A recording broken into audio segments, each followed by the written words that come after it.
Assalamualaikum warahmatullahi wabarakatuh. Apa kabar pemirsa Seribu Kisah? Semoga Allah Subhanahu wa Ta'ala senantiasa melimpahkan rahmat dan karunia-Nya kepada kita semua. Amin. Pada kesempatan kali ini, Seribu Kisah akan membagikan sebuah kisah yang menarik dan penuh hikmah, yaitu tentang seorang wanita berumur 80 tahun melahirkan 10 anak. Lalu seperti apa kisah selengkapnya? Tonton terus video ini sampai selesai, supaya tidak gagal paham. Kehidupan di pinggiran kota Yogyakarta mengalir dengan tenang. Di sebuah rumah kontrakan sederhana, tinggal keluarga Mbah Marni, seorang perempuan berusia 80 tahun yang masih tampak segar dan energik meski usianya sudah senja. Bersama suaminya, Mbah Wiryo, yang berusia 90 tahun, mereka membesarkan 5 orang anak dengan penuh kasih sayang dan kesederhanaan. Dari kelima anak mereka, yang sulung bernama Bambang Wicaksono telah merantau jauh ke negeri jiran, Malaysia. Bambang berhasil membangun karirnya sebagai seorang profesional yang cukup diperhitungkan.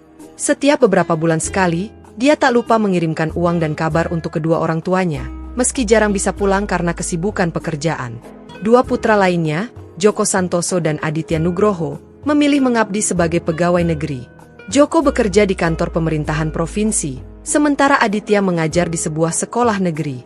Keduanya tinggal tidak jauh dari rumah kontrakan orang tua mereka, sehingga masih bisa sering berkunjung di sela-sela kesibukannya. Sementara itu, dua putri bungsu mereka, Laras Ayuningtyas dan Rati Saraswati, masih melajang meski usia keduanya sudah memasuki kepala 3. Hal ini kadang menjadi bahan pembicaraan para tetangga, namun Mbah Marni dan Mbah Wiryo tidak pernah mempermasalahkannya. Bagi mereka, yang terpenting adalah kebahagiaan anak-anaknya. Meski hidup sederhana, keluarga ini dikenal harmonis di lingkungannya. Para tetangga sering menjadikan mereka sebagai contoh keluarga yang rukun dan saling menyayangi. Namun, siapa sangka kedamaian ini akan terusik oleh sebuah kejadian yang mengubah dinamika keluarga mereka selamanya. Di sela-sela kesibukan mengurus rumah, Mbah Marni juga aktif dalam kegiatan pengajian mingguan di musala dekat rumah. Para jamaah pengajian sangat menghormatinya karena kebijaksanaan dan kelembutannya dalam memberi nasihat. Begitu juga dengan Mbah Wiryo, sebagai orang yang dituakan di lingkungannya, Mbah Wiryo juga sering dimintai nasihat dan bantuan oleh warga. Setiap lebaran, rumah kontrakan mereka selalu ramai dikunjungi tetangga dan sanak saudara. Mbah Marni sibuk membuat berbagai jajanan dan hidangan tradisional, sementara Mbah Wiryo dengan sabar melayani tamu yang datang silih berganti. Namun, di balik keharmonisan yang terlihat, ada satu hal yang sering mengganjal di hati Mbah Marni. Ia khawatir dengan masa depan kedua putrinya yang belum juga menemukan jodoh. Meski tidak pernah diungkapkan, setiap malam Mbah Marni selalu mendoakan agar anak-anaknya segera mendapat pendamping hidup yang baik. Ketenangan keluarga itu mulai terusik ketika Laras, si putri sulung, diam-diam menjalin hubungan dengan seorang pemuda bernama Adi Prasetyo. Awalnya, tidak ada yang mencurigai perubahan perilaku Laras yang sering pulang terlambat. Ia selalu berdalih ada kegiatan kuliah atau belajar kelompok. Namun, mata seorang ibu tidak bisa dibohongi. Mbah Marni mulai merasakan gelagat aneh dari putrinya. Setiap kali ditanya, Laras selalu menghindar atau mengalihkan pembicaraan. Ponselnya tak pernah lepas dari genggaman, dan ia sering tersenyum-senyum sendiri saat membaca pesan. Beberapa kali, Mbah Marni memergoki putrinya berbicara dengan seseorang di telepon hingga larut malam. Kekhawatiran semakin menggelayut di hati perempuan tua itu. Suatu hari, tetangga sebelah, Bu Siti, berbisik pada Mbah Marni bahwa ia sering melihat Laras bersama seorang pemuda di sebuah kafe di pusat kota. Mendengar kabar ini, hati Mbah Marni semakin resah. Bukan karena ia tidak setuju putrinya menjalin hubungan, tetapi karena Laras menyembunyikan hal ini darinya. Suatu hari, dengan hati yang berat namun penuh kasih sayang, Mbah Marni memanggil putrinya, Laras, ke kamar. Saat itu, Mbah Wiryo sedang pergi ke masjid untuk salat maghrib berjamaah. Suasana rumah yang sepi membuat pembicaraan ibu dan anak ini terasa lebih intim. "Endhu, ibu mau tanya sesuatu. Tapi ibu minta kamu jujur, ya?" ucap Mbah Marni dengan lembut sambil menggenggam tangan putrinya. "Benarkah kamu sedang dekat dengan orang laki-laki?" Laras, yang tidak menyangka ibunya akan bertanya langsung seperti itu, terdiam sejenak. Raut wajahnya menunjukkan kegelisahan, namun akhirnya ia memberanikan diri untuk jujur. "Iya, Bu. Kalau ibu setuju, besok saya ajak dia ke rumah," jawab Laras dengan suara bergetar, antara takut dan penuh harap. Mbah Marni menghela napas panjang. "Ya sudah, besok suruh dia datang." Ibu ingin bicara langsung dengannya. Keesokan harinya, Adi, pemuda yang dekat dengan Laras, datang ke rumah. Sayangnya, waktunya kurang tepat, karena Mbah Marni kebetulan sedang menjenguk tetangga yang sakit. Adi dan Laras akhirnya menunggu di ruang tamu, berbincang berdua tanpa ada yang mengawasi. Ketika Mbah Marni pulang dan memergoki mereka berduaan, suasana menjadi canggung. Tanpa basa-basi, Mbah Marni langsung mengajukan beberapa pertanyaan mendasar kepada Adi Prasetyo. "Mas, kamu asalnya dari mana? Kerjanya apa? Sekolah sampai mana? Rencananya bagaimana dengan anak saya?" Tanya Mbah Marni dengan nada tegas namun tetap sopan. Selama percakapan berlangsung, Mbah Marni merasakan ada yang janggal dari cara Adi menjawab semua pertanyaannya. Gerak-geriknya tampak gelisah, dan beberapa jawabannya terkesan mengambang serta tidak meyakinkan. Naluri seorang ibu membisikkan bahwa ada sesuatu yang tidak beres dengan pemuda ini. Setelah Adi pamit pulang, dengan berat hati, Mbah Marni memanggil Laras untuk berbicara empat mata. "Maaf, Endhuk, tapi ibu belum bisa merestui hubungan kamu dengan Adi," ucapnya tegas. "Memang kenapa, Bu? Adi orang baik-baik, Bu?" tanya Laras dengan mata berkaca-kaca. "Tidak, ibu tidak bisa merestui. Ibu tahu mana yang terbaik untukmu," jawab Mbah Marni sambil mengusap air mata yang mulai menetes di pipi putrinya. "Kedua kakakmu PNS, Endhuk. Masa kamu mau sama orang yang hidupnya belum mapan? Bagaimana dia bisa menjamin masa depanmu nanti? Ibu tidak mau kamu hidup susah nantinya." "Bu, saya mohon. Saya sayang sama Adi," Laras terus memohon dengan suara bergetar. "Sudah, Endhuk, keputusan ibu sudah bulat. Masih banyak lelaki baik di luar sana yang lebih mapan, yang bisa memberimu kehidupan yang layak," tegas Mbah Marni mengakhiri pembicaraannya. Ketidaksetujuan Mbah Marni terhadap hubungan Laras dan Adi berujung pada keputusan nekat putrinya. Pada suatu malam, tanpa sepengetahuan keluarga, Laras pergi meninggalkan rumah bersama Adi. Hanya secari kertas yang ditinggalkan di atas meja kamarnya berisi tulisan singkat. "Maafkan Laras, Bu. Laras terpaksa mengambil jalan ini karena ibu tidak merestui kami." Pagi harinya, Mbah Marni yang biasa membangunkan Laras untuk sarapan terkejut mendapati kamar putrinya kosong. Membaca surat yang ditinggalkan Laras, tubuh rentannya langsung limbung. Mbah Wiryo yang mendengar tangisan istrinya segera menghubungi anak-anak mereka yang lain. Berita kawin lari Laras membuat gempar seluruh keluarga. Bambang, yang berada di Malaysia, langsung pulang. Joko dan Aditya, yang bekerja sebagai pegawai negeri sipil, merasa malu dengan kejadian ini. Ratih, si bungsu, hanya bisa menangis melihat kekacauan yang terjadi. Yang paling menyedihkan, semua anak-anak justru malah menyalahkan Mbah Marni atas kejadian ini.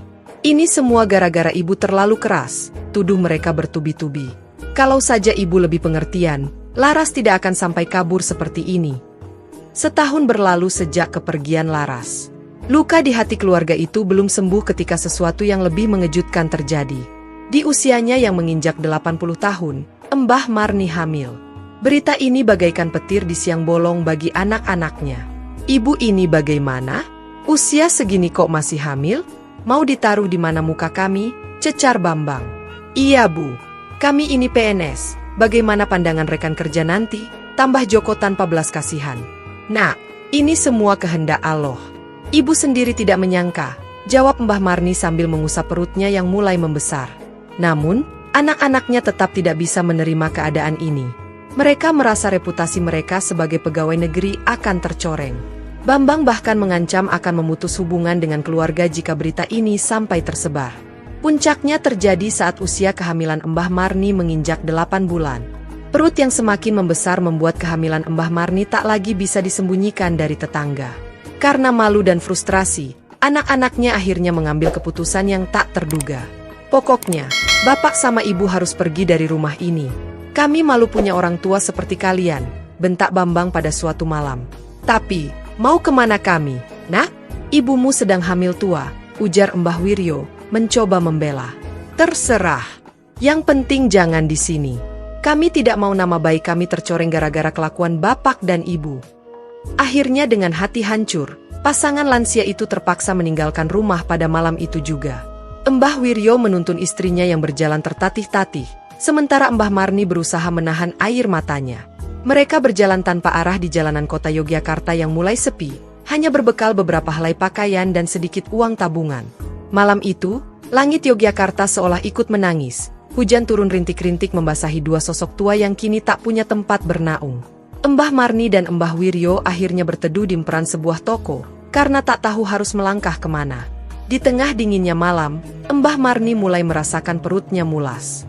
Keringat dingin membasahi keningnya, sementara hujan masih turun meskipun tidak deras. "Bagaimana, Bu? Masih kuat jalan?" tanya Mbah Wiryo dengan suara bergetar. Tangannya yang keriput menggenggam erat tangan istrinya. "Insya Allah, masih kuat, Pak," jawab Mbah Marni, mencoba tegar meski wajahnya menunjukkan kelelahan yang mendalam. Beberapa pejalan kaki yang lewat hanya melirik sekilas tanpa peduli. Padahal, dulu rumah mereka selalu terbuka untuk siapa saja yang membutuhkan bantuan. Kini, saat mereka yang membutuhkan pertolongan, tak ada satupun yang mengulurkan tangan. "Ya Allah, berilah kami kekuatan," doa Mbah Wiryo lirih. "Ampuni anak-anak kami yang telah membuang kami. Semoga mereka sadar dan kembali ke jalan yang benar." Mbah Marni menyandarkan kepalanya di bahu suaminya. Air matanya mengalir tanpa suara, bercampur dengan tetesan hujan. Ia teringat bagaimana dulu ia membesarkan anak-anaknya dengan penuh kasih sayang, menyuapi, mengajari mereka bicara, merawat mereka saat sakit. Tak pernah terbayang olehnya, di usia senjanya ini, justru anak-anaknya sendiri yang mengusir mereka dari rumah. Di kejauhan, terdengar suara azan Isya berkumandang, mengingatkan bahwa malam semakin larut. Pasangan lansia itu masih terduduk di emperan toko, menunggu hujan reda, berharap keajaiban akan datang.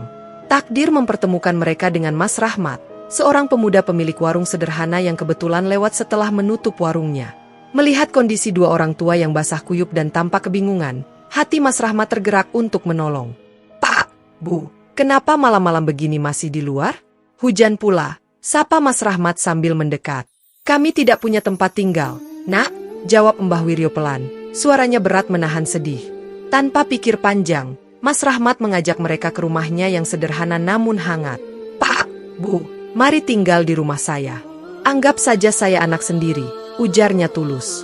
Di rumah Mas Rahmat, Mbah Marni dan Mbah Wiryo mendapat perawatan yang layak. Mas Rahmat bahkan rela memberikan kamar utamanya untuk pasangan lansia itu, sementara ia sendiri tidur di ruang tamu. Sebulan kemudian, tibalah saat yang dinantikan. Di tengah malam, Mbah Marni merasakan kontraksi hebat. Mas Rahmat, yang sudah menyiapkan segala kemungkinan, segera membawanya ke rumah sakit terdekat. Para dokter dan perawat langsung menanganinya. Mereka tercengang saat memeriksa kondisi Mbah Marni. Bukan hanya karena usianya yang sudah hampir 80 tahun, tetapi juga karena mereka mendeteksi ada 4 detak jantung janin yang sehat di dalam perut Mbah Marni. "Pak, Bu, Ibu akan melahirkan 4 bayi sekaligus," ucap dokter dengan takjub. Proses persalinan berjalan lancar. Satu persatu, 4 bayi mungil yang sehat lahir ke dunia, membuat semua yang menyaksikan tak bisa menahan haru, 2 laki-laki dan 2 perempuan. Semuanya sempurna, tanpa kekurangan apapun. Berita kelahiran ajaib ini menyebar cepat ke seluruh penjuru kota. Media massa berbondong-bondong meliput kisah Mbah Marni. Para dokter menyebut ini sebagai keajaiban medis yang sangat langka, bahkan mungkin yang pertama di dunia. "Subhanallah, ini benar-benar mukjizat," ucap seorang ustadz setempat yang ikut datang menjenguk. "Allah telah menunjukkan kuasanya. Di usia yang menurut medis mustahil untuk hamil, Allah memberikan tidak hanya 1, tapi 4 bayi sekaligus," katanya. Kabar ini akhirnya sampai juga ke telinga anak-anak Mbah Marni dan Mbah Wiryo, yang dulu mengusir mereka. Mereka yang sebelumnya begitu angkuh dengan status sebagai PNS kini, hanya bisa menunduk malu ketika wartawan menanyakan tanggapan mereka tentang keajaiban ini. "Ya Allah, ampuni kami yang telah durhaka kepada orang tua sendiri," sesal mereka. Namun, segalanya sudah terlambat. Mbah Marni dan Mbah Wiryo kini telah menemukan kebahagiaan baru bersama 4 bayi kecil mereka dan Mas Rahmat, yang dengan tulus merawat mereka. Para tetangga dan masyarakat sekitar berbondong-bondong datang menjenguk dengan membawa bantuan untuk ke-4 bayi tersebut. Ada yang membawa susu, popok, pakaian bayi, bahkan uang. Ketulusan hati Mas Rahmat dalam merawat pasangan lansia ini menggerakkan hati banyak orang untuk ikut membantu. Setelah kelahiran ajaib itu, kehidupan Mbah Marni dan Mbah Wiryo berubah drastis. Mas Rahmat, yang telah dianggap seperti anak sendiri, semakin giat mengembangkan warungnya demi mencukupi kebutuhan keluarga barunya. Warung sederhana milik Mas Rahmat yang sebelumnya hanya menjual nasi kucing dan gorengan, kini sudah berkembang menjadi rumah makan yang ramai dikunjungi pelanggan. Banyak dari mereka tidak hanya datang untuk menikmati masakan, tapi juga ingin melihat langsung keajaiban 4 bayi kembar yang menjadi buah bibir di Yogyakarta. Saya tidak mengharapkan apa-apa waktu menolong Mbah Marni dan Mbah Wiryo, ujar Mas Rahmat ketika ditanya wartawan. Tapi Allah memberikan rezeki yang tidak terduga. Ini semua berkat doa mereka. Sementara itu, anak-anak Mbah Marni yang dulu mengusir mereka mulai menyadari kesalahan mereka. Rasa malu membuat mereka ragu untuk datang meminta maaf. Namun, suatu hari, Bambang memberanikan diri masuk ke rumah Mas Rahmat. Ia mendapati ibunya sedang menimang salah satu bayi kembar sambil melantunkan shalawat. Air mata Bambang langsung menetes. Ia berlutut di kaki ibunya, memohon ampun atas kedurhakaan yang telah ia dan saudara-saudaranya lakukan. Ibu sudah memaafkan kalian sejak lama, ucap Mbah Marni lembut sambil mengusap kepala putranya. Ibu yakin ini semua ujian dari Allah. Lihat, Allah telah mengganti kesakitan ibu dengan 4 malaikat kecil ini. Mendengar ketulusan maaf dari ibunya, Bambang semakin terisak. Ia sadar bahwa status PNS dan gelar yang ia banggakan tak ada artinya dibandingkan dengan rida dan kasih sayang orang tua. Satu persatu, saudara-saudaranya juga mulai datang meminta maaf.